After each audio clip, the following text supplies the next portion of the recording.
నమస్తే ఫ్రెండ్స్, నా పేరు తులసి చందు. ఈ రెండు ఫొటోస్ ఒకసారి చూడండి. 2023 women's world cup finals in Mumbai.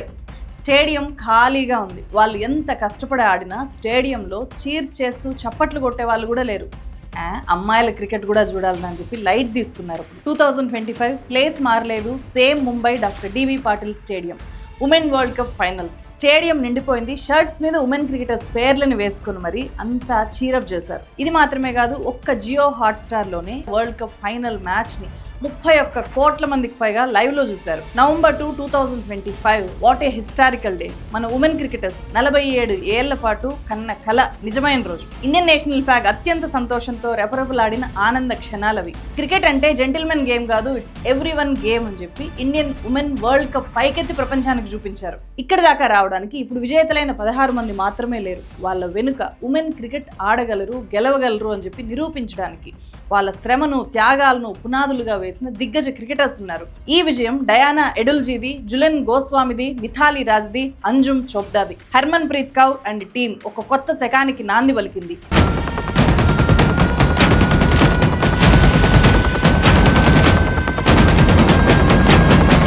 India are the world champions అంటూ ఫైనల్స్ తర్వాత కామెంటేటర్ చేసిన ఈ స్టేట్మెంట్ ప్రతి భారతీయుడి గుండెల్లో ప్రతిధ్వనించింది. ఈ క్షణాలను క్రికెట్ వరల్డ్ మాత్రమే కాదు, ప్రపంచం మొత్తం సెలబ్రేట్ చేసుకుంటోంది. ఐసీసీ చైర్మన్ జైషా చేతుల మీద నుంచి ట్రోఫీ అందుకోవడానికి కెప్టెన్ హర్మన్ ప్రీత్ తన పంజాబీ డాన్స్ స్టైల్ని ప్రజెంట్ చేస్తూ వెళ్ళిన తీరు, కప్పు చేతికి అందుకున్న తర్వాత తన టీంని చీజ్ చేసిన ఆ మూమెంట్స్ ప్రతిదీ కూడా హిస్టారికల్. వరల్డ్ కప్ గెలిస్తే పాడాల్సిన పాటను వీళ్ళు 4 ఏళ్ల క్రితమే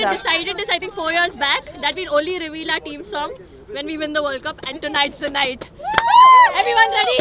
Yes. 1, 2, 3, go! Team India! Team India! Karte sabki hawa tight. Team India is here to fight. Koi na leta humko light. Oh! Our future is bright. గెలిచిన కప్పుతో తమ సీనియర్స్ అయిన దిగ్గజ క్రికెటర్స్ దగ్గరికి వెళ్ళి వరల్డ్ కప్ వాళ్ళ చేతిలో పెట్టి మురిసిపోయారు. రీమా మల్హోత్రా, అంజుమ్ చోప్డా, మిథాలీ రాజ్, జులెన్ గోస్వామి ఈ క్షణం కోసమే ఏళ్లకు ఏళ్ళు అవమానాలు పడ్డారు, డిస్క్రిమినేషన్ని, వివక్షను ఎదుర్కొన్నారు.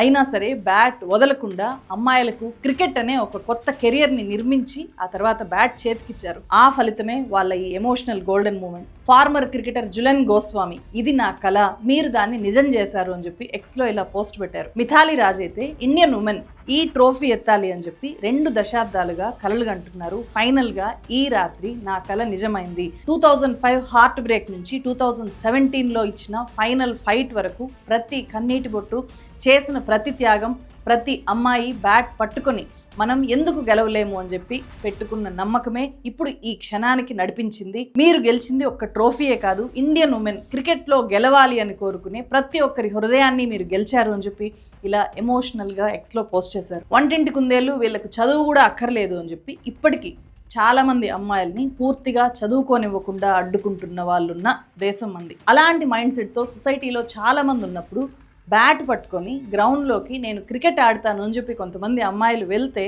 వాళ్ళను మొదట్లో ఎంత వింతగా, ఎంత విచిత్రంగా, ఎంత హేళన చేస్తూ చూస్తుంటారో మనం ఊహించుకోలేమా? ఇప్పుడు ఏఐ టూల్స్ నేర్చుకోవడం చాలా సోషల్ ఇష్యూస్ని పవర్ఫుల్గా చెప్పడానికి కూడా ఉపయోగపడుతుంది. ఏఐ జియో పాలిటిక్స్ని, ఆర్థిక విధానాలను నిర్ణయించే శక్తిగా ఎదుగుతోంది. అలాంటి ఏఐ జర్నీ మీరు స్టార్ట్ చేయకపోతే మాత్రం వెంటనే స్టార్ట్ చేయండి. AI focused educational platform out skill ఈ సాటర్డే అండ్ సండే 2 days పాటు మార్నింగ్ 10 o'clock నుంచి ఈవినింగ్ 7 o'clock దాకా 16 గంటల పాటు ఏఐ ట్రైనింగ్ని ఇస్తోంది. 10,000 రూపాయలు ఖర్చు అయ్యే ఈ ఏఐ ట్రైనింగ్ ప్రోగ్రామ్ని కంప్లీట్లీ ఫ్రీగా ఆఫర్ చేస్తోంది. మీరు ₹1 కూడా కట్టే పని లేదు. 10+ ఏఐ టూల్స్తో పాటు పర్సనల్ టూల్ కిట్ని బిల్డ్ చేయడము, ప్రాంప్ట్ ఇంజనీరింగు, కోడ్ రాయకుండానే టాస్క్లు automation, data analysis, professional presentations, AI images generate చేయడం, వీడియోస్ జనరేట్ చేయడము, ఇలాంటివన్నీ కూడా ఇందులో నేర్పిస్తారు. కింద ఇచ్చిన లింక్ క్లిక్ చేసి మీరు రిజిస్టర్ చేసుకోండి. ఫ్రీ కాబట్టి లిమిటెడ్ సీట్సే ఉంటాయి. వెంటనే రిజిస్టర్ చేసుకున్న వాళ్ళకి ఇందులో పార్టిసిపేట్ చేసే అవకాశం కలుగుతుంది. సో ఇది చాలా మందికి చాలా హెల్ప్ అవుతుంది. ఏఐ టూల్స్ని నేర్చుకునే ఒక అద్భుతమైన అవకాశము. లింక్ని క్లిక్ చేసిన తర్వాత వాళ్ళ వాట్సాప్ గ్రూప్లో జాయిన్ అయితే క్లాస్కి సంబంధించిన అప్డేట్స్ డైరెక్ట్గా మీ ఫోన్కి వచ్చేస్తాయి. మళ్ళీ మనం వీడియోలోకి వెళ్దాం. మనకంటే చాలా ముందే England, Australia, New Zealand, south Africa దేశాల మహిళలు క్రికెట్ మ్యాచెస్ ఆడడం స్టార్ట్ చేశారు. 1934లో ఇంగ్లాండ్, ఆస్ట్రేలియా మధ్య ఫస్ట్ మ్యాచ్ జరిగింది. ఆ తర్వాత 40 ఏళ్లకు 1976లో బెంగళూరు చిన్నస్వామి స్టేడియంలో 2000లో వెస్టిండీస్తో మనం ఫస్ట్ టైం ఇంటర్నేషనల్ మ్యాచ్లో తలపడ్డాము. ఆ తర్వాత 2 ఏళ్లకే 1978లో ఫస్ట్ వరల్డ్ కప్ కోసము ఇంగ్లాండ్తో మ్యాచ్ ఆడాము. అంతకంటే ముందే ఉమెన్స్ క్రికెట్ అసోసియేషన్ ఆఫ్ ఇండియాను ఉత్తరప్రదేశ్లో క్రికెటర్ మహేంద్ర కుమార్ శర్మ ఏర్పాటు చేయడము అనేది చాలామంది మహిళల్ని క్రికెట్ వైపు చూసేలాగా చేసింది. అయినా సరే అమ్మాయిల క్రికెట్ మ్యాచ్లని ఎవరు స్పాన్సర్ చేసేవాళ్ళు కాదు. వాళ్ళు సొంత డబ్బులతోనే రైలు టికెట్ కొనుక్కొని రోజులకు రోజులు జనరల్ బోగీల్లో ప్రయాణం చేసి మ్యాచ్లు ఆడేవాళ్ళు. అలా వెళ్ళినప్పుడు వాళ్ళకు ప్రాపర్ టాయిలెట్ ఫెసిలిటీస్ కూడా ఉండేవి కావు. రెస్ట్ తీసుకోవడానికి హోటల్స్, తినడానికి మంచి హెల్దీ ఫుడ్ దొరికేది కాదు. పప్పుచారు తిని డార్మెటరీల్లో పడుకొని మేము క్రికెట్ ఆడాము అని చెప్పి చాలామంది సీనియర్ క్రికెటర్స్ చెప్పారు. సో అలా పడుతూ లేస్తూ బ్యాట్ వదలకుండా ప్రయత్నం చేస్తూనే వచ్చిన ఫలితము ఇది. మన వాళ్ళు ఎక్కువగా ఇంగ్లాండ్తో, సౌత్ ఆఫ్రికాతో, ఆస్ట్రేలియాతో ఆడాలి కదా. ఇంగ్లాండ్, సౌత్ ఆఫ్రికా టీంలలో ఉండే మహిళలు చాలా హైట్, చాలా గట్టి ఫిజిక్తో హై పర్ఫార్మెన్స్ ఇచ్చే వాళ్ళలాగా కనిపిస్తారు. మన అమ్మాయిలకు ఆడడానికి ఒక్కొక్కరికి ఒక్కో సపరేట్ బ్యాట్ కూడా గతి లేని పరిస్థితి. మంచి ఫుడ్ అండ్ డైట్ అస్సలు ఉండదు. దీంతో ఫిట్నెస్ చాలా తక్కువ. సో గ్రౌండ్లో గంభీరంగా 4లు 6లు ఎట్లా సాధ్యమవుతాయి? ప్యాషన్ లోపల ఉంటుంది, కానీ సౌకర్యాలు ఎక్కడున్నాయి? అందుకే రియాలిటీస్ అర్థం కాని వాళ్ళు అమ్మాయిలు క్రికెట్కి పనికిరారు అని చెప్పి ఫిక్స్ అయిపోయారు. అలాంటి మైండ్ సెట్ని బద్దలు కొట్టి ఇప్పుడు మన అమ్మాయిల్ని విశ్వవేదిక మీద నిలబెట్టిన ఘనత గతంలో ధైర్యంగా బ్యాట్ పట్టుకొని ముందుకొచ్చిన మన మాజీ ఉమెన్ క్రికెటర్స్. ఉమెన్ క్రికెట్ అంటే ఫస్ట్ గుర్తొచ్చే పేరు మిథాలీ రాజ్. బీసీసీఐ కానీ ప్రైవేట్ స్పాన్సర్షిప్స్ కానీ లేని కాలంలోనే అమ్మాయిలు క్రికెట్లో ఎవరికి తక్కువ కాదు అని చెప్పి మిథాలీ రాజ్ నిరూపించారు. మిథాలీ రాజ్ సారథ్యంలోనే 2005లో 2017లో ఉమెన్ వరల్డ్ కప్ ఫైనల్స్కి మన వాళ్ళు వెళ్ళారు, కానీ గెలవలేకపోయారు. తనకు 16 ఏళ్ల వయసు ఉన్నప్పటి నుంచి మిథాలీ రాజ్ క్రికెట్ బ్యాట్తో మెరుపులు మెరిపిస్తూ వస్తున్నారు. సచిన్ టెండూల్కర్ కూడా సేమ్ ఏజ్లోనే క్రికెట్లోకి వచ్చారు, కానీ సచిన్ క్రికెట్ దేవుడు అన్న వాళ్ళు ఎవరూ కూడా మిథాలీ రాజ్ క్రికెట్ దేవత అని అనలేదు. ఆ మధ్య ఒక ఇంటర్వ్యూలో మిథాలీ రాజ్ని మీ ఫేవరెట్ మెన్ క్రికెటర్ ఎవరు అని చెప్పి అడిగితే ఏమన్నారో తెలుసా?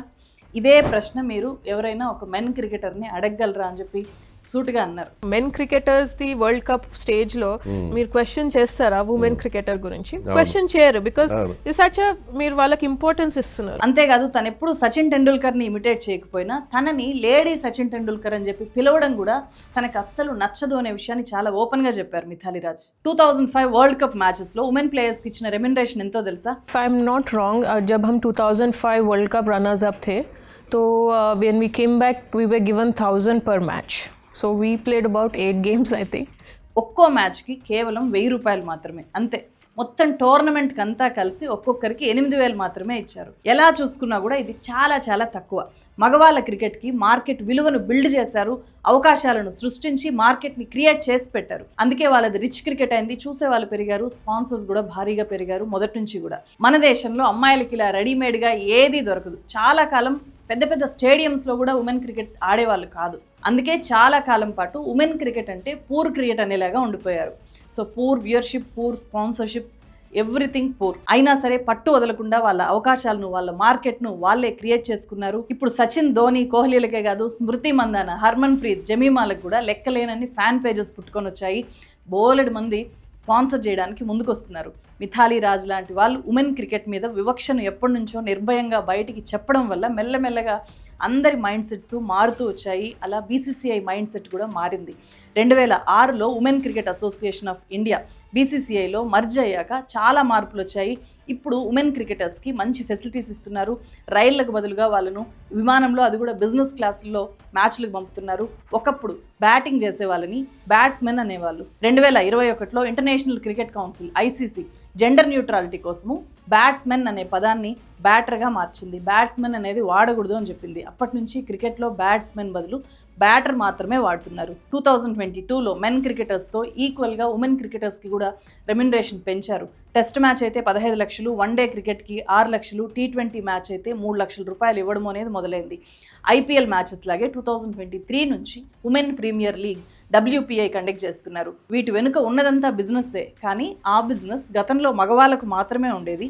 ఇప్పుడు ఆ మార్కెట్లోకి ఉమెన్ కూడా రాగలుగుతున్నారు. ఉమెన్ కూడా ఆ బిజినెస్లో పార్టిసిపేట్ చేయగలుగుతున్నారు, ఆడగలుగుతున్నారు, వాళ్ళ ఆటని అందరూ చూడగలుగుతున్నారు. ఈ వరల్డ్ కప్ గెలవడం ద్వారా మన వాళ్ళు 51 కోట్ల రూపాయల ప్రైజ్ మనీ గెలుచుకున్నారు. ఇక్కడ ప్రైజ్ మనీని మించి వివక్షను అధిగమించారు, ప్రపంచ స్థాయిలో సత్తా చాటగలిగారు అనేది చాలా ఇంపార్టెంట్. ముఖ్యంగా ఉమెన్ క్రికెట్కి ఇది ఒక గోల్డెన్ ఎరా. ఒక్క కప్పు గెలుపుతో ఎంతోమంది అమ్మాయిలకు క్రికెట్ బెస్ట్ కెరియర్ ఆప్షన్ అవబోతోంది. సో ఇక మీదట క్రికెట్లోకి రావాలనుకున్న వాళ్ళకి ఇప్పుడు వరల్డ్ కప్ గెలుచుకున్న క్రీడాకారులు ఒక స్ఫూర్తి పాఠాల్లాగా, ఇన్స్పైరింగ్ స్టోరీస్ చెప్పేవాళ్ళలాగా వీళ్ళని ఎప్పటికీ ఇన్స్పైర్ చేస్తూ ఉంటారు. ఈ వరల్డ్ కప్లో కెప్టెన్ హర్మన్ ప్రీత్ కౌర్ పట్టుకున్న క్యాచ్ మోస్ట్ మెమరబుల్ క్యాచ్. ఆ క్యాచ్ తర్వాత బాల్ని ఆమె ఎంత అపురూపంగా పట్టుకుంది అంటే అదే ట్రోఫీ అనేలాగా ఆమె ఫీల్ అయ్యి దాన్ని వదిలిపెట్టలేదు. అలా భద్రంగా తన పాకెట్లో పెట్టేసుకుంది. మోస్ట్ ఇంట్రెస్టింగ్ విషయం ఏంటంటే 1983 వరల్డ్ కప్లో వెస్టిండీస్ క్రికెటర్ వివియన్ రిచర్డ్ కొట్టిన బాల్ని మన కపిల్ దేవ్, అప్పుడు కెప్టెన్ కపిల్ దేవ్ క్యాచ్ పట్టి ఇండియాని గెలిపించారు. 24 ఏళ్ల వయసులో సేమ్ ఇప్పుడు అలాగే హర్మన్ ప్రీత్ దాన్ని ఇప్పుడు మళ్ళీ రిపీట్ చేస్తూ హర్మన్ ప్రీత్ కూడా లాస్ట్ క్యాచ్ పట్టి ఇండియాని గెలిపించారు. 24 ఏళ్ల వయసులో వరల్డ్ కప్ గెలిచిన యంగెస్ట్ కెప్టెన్గా కపిల్ దేవ్ అప్పుడు రికార్డు సృష్టిస్తే క్రికెట్లో ఉమెన్ జయకేతనం అంత తేలిక కాలేదు కాబట్టి వరల్డ్ కప్ గెలిచిన ఓల్డెస్ట్ ఇండియన్ కెప్టెన్గా 36 ఏళ్ల హర్మన్ ప్రీత్ కౌర్ కూడా రికార్డు సృష్టించారు. సో వరల్డ్ కప్ తర్వాత ఆమెను తండ్రి ఇలా ఒక పసిబిడ్డలాగా ఎత్తుకున్నారు, తిప్పేశారు స్టేడియంలో. ఇది చాలా చాలా మోస్ట్ బ్యూటిఫుల్ సీన్ అనిపించింది నాకు. పంజాబ్ మెగాలో పుట్టిన ఈ హర్మన్ ప్రీత్ స్కూల్లో యూనిఫామ్ మీదనే దుపట్టాను అడ్డంగా కట్టి ఫాస్ట్ బౌలింగ్ చేయడానికి ప్రాక్టీస్ చేశారంట. ఆమె బౌలింగ్కు సీనియర్స్ కూడా జడుచుకునే వాళ్ళంట. మిథాలీ రాజ్ రిటైర్మెంట్ తర్వాత కెప్టెన్ అయిన హర్మన్ ఎన్నో అవమానాలను ఫేస్ చేశారు. 2022లో వరల్డ్ కప్ ఓడిపోయిన తర్వాత ఆమె బ్యాటింగ్లో దూకుడు తగ్గింది అని చెప్పి, కెప్టెన్గా అస్సలు పనికిరాదు అని చెప్పి చాలా అన్నారు ఆమెని. అయినా సరే ఆమె ధైర్యంగా నిలబడ్డారు. ఈ వరల్డ్ కప్లో కూడా వరుసగా 3 మ్యాచ్ల్లో ఓడిపోవడంతో అందరిలో నిరుత్సాహం. అప్పుడు హర్మన్లో ఉన్న లీడర్షిప్ క్వాలిటీస్ బయటకు వచ్చాయి. కూల్గా ఉంటూ అందరి సలహాలు తీసుకుంటూనే తన అగ్రెసివ్ నిర్ణయాలతో ప్రత్యర్థుల్ని ఆశ్చర్యపరిచారు. అలాంటి నిర్ణయమే షఫాలి వర్మను టీంలోకి తీసుకోవాలి అని చెప్పి తను తీసుకున్న నిర్ణయం. ఢిల్లీకి చెందిన ప్రతీకా రావులు లీగ్ మ్యాచ్లో గాయపడడంతో ఆ ప్లేస్లో షఫాలి ఎంట్రీ ఇచ్చారు. సో షఫాలీని హర్మన్ ప్రత్యేకంగా టీంలోకి తీసుకోవడం వల్ల ఆమె రావడం జరిగింది. షఫాలి ఫైనల్స్లో 87 పరుగులు తీయడంతో పాటు 2 కీలకమైన వికెట్లు తీసింది. షఫాలి బౌలింగ్ ఇలా ఉంటుంది అని చెప్పి మేము ఏమాత్రం ఊహించలేదు. ఒక పార్ట్ టైం బౌలర్ చేతిలో వికెట్లు కోల్పోయామే అనే నిరుత్సాహంలో మరిన్ని పొరపాట్లు చేశాం మేము అని చెప్పి ఓటమి తర్వాత సౌత్ ఆఫ్రికా కెప్టెన్ లారా స్వయంగా ఒప్పుకున్నారు. హర్యానా రోహతాక్ అమ్మాయి ఈ షఫాలి తండ్రి సంజయ్కి క్రికెటర్ అవ్వాలి అనే కల ఉండేదంట. అతను సచిన్ టెండూల్కర్కి వీరాభిమానంట. సో అలా తన కూతుర్ని క్రికెటర్ని చేయాలి అని చెప్పి ఆయన అనుకున్నారు. తండ్రి కల నెరవేర్చడం కోసము షఫాలి బ్యాట్ పట్టుకుంది. 15 ఏళ్ల వయసులో క్రికెట్లోకి వచ్చిందామా. మొదట్లో వరల్డ్ కప్లో చోటు దక్కలేదు. సెమీస్లో షఫాలి పెద్దగా రాణించకపోయినా ఫైనల్ మ్యాచ్లో మాత్రం విజృంభించాడింది, వైల్డ్ ఫైర్ పర్ఫార్మెన్స్ ఇచ్చింది. అలాగే ఈ వరల్డ్ కప్లో నాకు చాలా నచ్చిన ఇంకో బ్యూటిఫుల్ మూమెంటు, వరల్డ్ కప్ ఆడలేకపోయినా తమ టీమ్మేట్ ప్రతీకా రావల్ని, ఆమె గాయపడింది, వీల్ చైర్కి పరిమితమైంది, కానీ చూడ్డానికి ఆ రోజు స్టేడియంకి వచ్చిందామా. సో ఆమెని గెలిచిన తర్వాత వీళ్ళందరూ చుట్టుముట్టి వీల్ చైర్తో సహా ఆమెను గ్రౌండ్లోకి తీసుకొని వచ్చి ఆమె చేతికి కప్పిచ్చి సెలబ్రేట్ చేసుకున్నారు. సో వాళ్ళ యూనిటీ ఈ ఒక్క సన్నివేశంతో ఏ స్థాయిలో ఉందో మనకు అర్థమైపోతుంది. యూపీకి చెందిన దీప్తి శర్మ కూడా అంతే. క్రికెటర్ అయిన తన అన్నతో పాటు ఆమె గ్రౌండ్కు వెళ్తూ క్రికెటర్గా మారింది. ఈ వరల్డ్ కప్ మ్యాచ్లో 215 పరుగులు చేసి ఏకంగా 21 వికెట్లు తీసింది ఆమె. ఇప్పుడు అత్యధిక వికెట్లు తీసిన టాప్ 1 బౌలర్గా దీప్తి శర్మ రికార్డు క్రియేట్ చేసింది.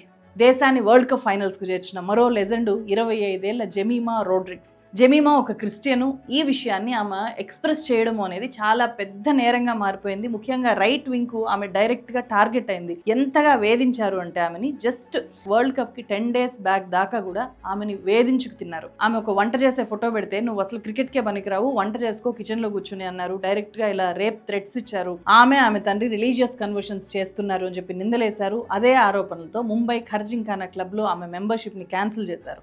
తను చేసింది ప్రేయర్ మీటింగ్స్ అని చెప్పి ఆమె తండ్రి స్టేట్మెంట్ ఇచ్చినా కూడా జెమీమా మీద ట్రోల్స్ మాత్రం తగ్గలేదు. ఈ హెరాస్మెంట్ ఆమెని ట్రామాలోకి నెట్టేసింది. దీంతో ఏకంగా క్రికెట్కే దూరం అవ్వాలి అని చెప్పి కూడా ఆమె అనుకుందంట. కానీ ఏ క్రిస్టియన్ ఐడెంటిటీ వల్ల ఆమెను ట్రోల్ చేశారో అదే ఐడెంటిటీని గెలిచిన తర్వాత ఆమె ఓన్ చేసుకోవడానికి ఎక్కడా భయపడలేదు. Firstly, I want to thank Jesus because I couldn't do this on my own. I know He carried me through today. I want to thank my mom, my dad, my coach, and every single person who just believed in me throughout this time. It was really hard these last whole month, but it just feels like a dream and it's not sunk in yet. ఆమె ఇలా ప్రకటించుకున్నందుకు ఇప్పటికే ఆమెను troll చేస్తున్నారు. కానీ Jemima Rodrigues తన తీరుతో ట్రోల్స్ని అధిగమించి ఎవరూ అందుకోలేనంత ఎత్తుకెదిగిపోయింది. ఈ గెలుపులో తెలుగు ప్లేయరు, రాయలసీమ బిడ్డ, కడపకు చెందిన 21 ఏళ్ల వయసున్న శ్రీచరణి పాత్ర కూడా ఉంది. చిన్నప్పటి నుంచి బ్యాడ్మింటన్, కబడ్డీ చాలా ఇష్టంగా ఆడే శ్రీచరణి ఆ తర్వాత క్రికెట్లో ఫాస్ట్ బౌలర్గా ఎదిగింది. డొమెస్టిక్ క్రికెట్లో కంటిన్యూస్గా తన సత్తా చూపిస్తూ ఉండడంతో నేషనల్ టీంలో ఈ ఏడాదే శ్రీచరణిని తీసుకున్నారు. ఆమె స్పెషాలిటీ లెఫ్ట్ ఆర్మ్ స్పిన్. అదే ఆమెకు ఈ వరల్డ్ కప్ టీంలో ప్లేస్ దొరికేలాగా చేసింది. అనుభవం అంతగా లేకపోయినా 21 ఏళ్లకే తన టాలెంట్ చూసి సెలెక్టర్స్ ఆమెకు అవకాశం ఇచ్చారు. ఈ ఉమెన్ ఇన్ బ్లూ విజయం వెనుక ఒక చెక్ దే ఇండియా లాంటి ఇంట్రెస్టింగ్ కోచ్ కథ ఉంది. ఆయన పేరు అమోల్ మజుందార్. ఆయన one of the best cricketers in India. Next Tendulkar అని చెప్పి ఆయన్ని పిలిచేవాళ్ళు. కానీ మోస్ట్ అన్లక్కీ క్రికెటర్గా ఆయన కెరియర్ ఉంది. శారదాశ్రమ్ విద్యామందిర్ ఈ స్కూల్ తరఫునే సచిన్, వినోద్ కాంబ్లీ కలిసి ఏకంగా 664 పరుగులు చేసి వరల్డ్ రికార్డ్ క్రియేట్ చేశారు. వాళ్ళిద్దరిలో ఎవరైనా అవుట్ అయితే వచ్చి ఆడడానికి తన కాళ్లకు ప్యాడ్లు కట్టుకుని 2 రోజుల పాటు ఎదురు చూసిన బ్యాటరు ఈ అమోల్. 20 ఏళ్లకు పైగా రంజీలాడుతూ ఒక్క ఛాన్స్ ఎప్పుడు వస్తుందా అని చెప్పి ఆయన ఎదురు చూశారు. అమోల్ 260 ఇన్నింగ్స్ ఆడి 12,000 పరుగులు కొట్టినా కూడా ఎప్పుడూ నేషనల్ టీంలో ఆయన ఆడలేకపోయారు. ఆయన కాంటెంపరీస్ అయిన సచిన్, రాహుల్ ద్రావిడ్, సౌరవ్ గంగూలీలకు మాత్రము ఓడిఐల్లో టెస్ట్ మ్యాచ్ల్లో అవకాశాలు వచ్చాయి. కానీ అమోల్ ఆ ఒక్క అవకాశాన్ని అందుకోకుండానే రిటైర్ అయిపోయారు. ఆయనకు ఉమెన్ ఇన్ బ్లూ రూపంలో కోచ్గా కొత్త అవకాశం వచ్చింది. ఒక్క ఓడిఐ మ్యాచ్ అయినా ఆడాలి అని తప్పించిన వ్యక్తి సెకండ్ ఇన్నింగ్స్ స్టార్ట్ చేసి 2023 నుంచి ఉమెన్ టీం హెడ్ కోచ్గా వరల్డ్ కప్ మీద ఫోకస్ పెట్టి వాళ్ళని ట్రైన్ చేశారు. ఈ వరల్డ్ కప్లో ఒక దశలో టీమిండియా వరుసగా 3 మ్యాచ్లు ఓడిపోయి సెమీస్కి వెళ్తుందో లేదో అనే టెన్షన్లో పడిపోయింది. ఇండోర్లో ఇంగ్లాండ్తో జరిగిన మ్యాచ్లో 4 పరుగుల తేడాతో ఓడిపోయిన తర్వాత డ్రెస్సింగ్ రూమ్కి ప్లేయర్స్ అందరినీ పిలిచి ఒక్కొక్క ప్లేయర్ ఏమేం తప్పులు చేశారో, ఎక్కడ ఏం మార్చుకోవాలో వాళ్ళందరికీ వివరించి చెప్పి వాళ్ళను చీరప్ చేశారు అమోల్ ఇచ్చిన ఫీడ్బ్యాక్తోనే తర్వాత మ్యాచ్లలో ప్లేయర్లు తామేంటో నిరూపించుకొని ప్రపంచాన్నే జయించగలిగారు. ఇదే విషయాన్ని వాళ్ళు చాలా చోట్ల చెప్పారు. ఆయన మరో కబీర్ ఖాన్. అందుకే కప్పు గెలిచిన వెంటనే కెప్టెన్ హర్మన్ ప్రీత్ పరిగెట్టుకుంటూ వెళ్ళి కన్నీళ్లతో ఆయన కాళ్ళకు నమస్కరించింది. ఇది photo of the world cup. ఇలా మన అమ్మాయిలు మాత్రమే కాదు, కోచ్ కూడా కొత్త అవకాశాలను సృష్టించుకొని వరల్డ్ కప్ని ముద్దాడారు. త్వరలోనే ఈ కోచ్ కథ మరో చెక్ దే ఇండియా మూవీగా రావచ్చు. So be ready to watch it and celebrate the victory once again. సో ఇదంతా చూసిన తర్వాత మీకేమనిపించింది? నా రిక్వెస్ట్ ఏంటంటే, మన ఇళ్ళలో కూడా అమ్మాయిలు ఏదైనా ఆడాలి అని ప్రయత్నం చేసినప్పుడు వాళ్ళని ఆపకుండా ఇలాంటి కథలు చెప్పాలి, ఇలాంటి సక్సెస్ స్టోరీస్ చూపించాలి. అప్పుడు మన ఇంట్లో నుంచి కూడా ఒక మిథాలీ రాజ్ ఇంకోసారి వరల్డ్ కప్ అందుకోవడానికి వెళ్ళొచ్చేమో. అలాగే నేను ఈ వీడియోలో రికమెండ్ చేసిన విధంగా ఈ సాటర్డే సండే మీరు ఫ్రీ ఏఐ హ్యాండ్స్ ఆన్ ప్రోగ్రామ్కి అటెండ్ అవ్వాలి అంటే అది 2 రోజుల పాటు 16 గంటల ప్రోగ్రాము. మీరు ₹1 కూడా చెల్లించకుండా అటెండ్ అవ్వాలి అంటే కింద నేను డిస్క్రిప్షన్లో కామెంట్ సెక్షన్లో ఇచ్చిన లింక్ మీద క్లిక్ చేసి వెంటనే రిజిస్టర్ చేసుకోండి. మరో వీడియోతో మళ్ళీ కలుస్తాను. Thank you so much.